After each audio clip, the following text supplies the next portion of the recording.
and generous boy. Little of his time was devoted to any interest of his own. His father's farm was first and foremost.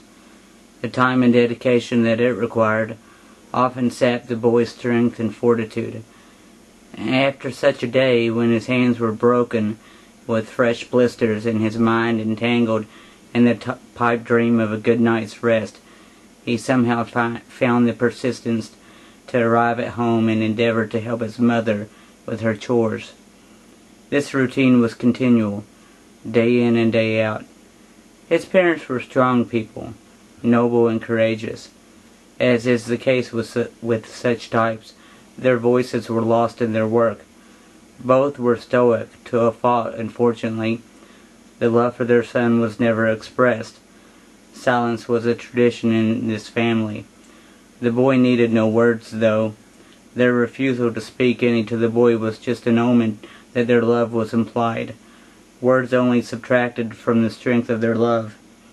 There was no possible description for such a phenomenon. The boy did manage to set aside some time for himself. Before his father woke in the morning, approaching 6 in the a.m. hours, the boy would leave the house and travel to a quaint creek that maneuvered itself throughout their farm.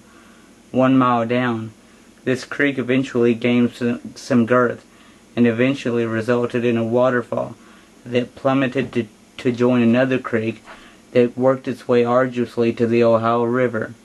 The fall itself had a 50-foot drop. The boy would walk to the edge of it, kneel in place, and close his eyes until the sun rose. He would not pray, but would rather take part in a poetic meditation, a reservation allotted to this part of the day, so that he could deal specifically with issues that he forced himself to avoid during the day's tenure. This ritual had lasted for nearly a year. Every day, with a methodical insistence, the boy would escape from the house to enlighten himself. There was a depth to the boy that none saw, save the rising sun. It was, in fact, a session of forced torture.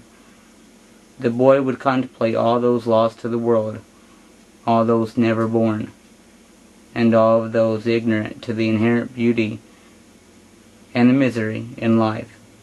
He wept every morning until the sun forced the day upon him.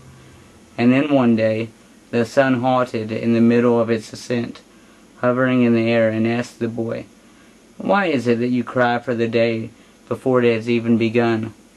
And this boy, through tear-drenched and soldered eyelids, simply answered, "It is not for the day to arrive that I cry, but rather for the night that has passed."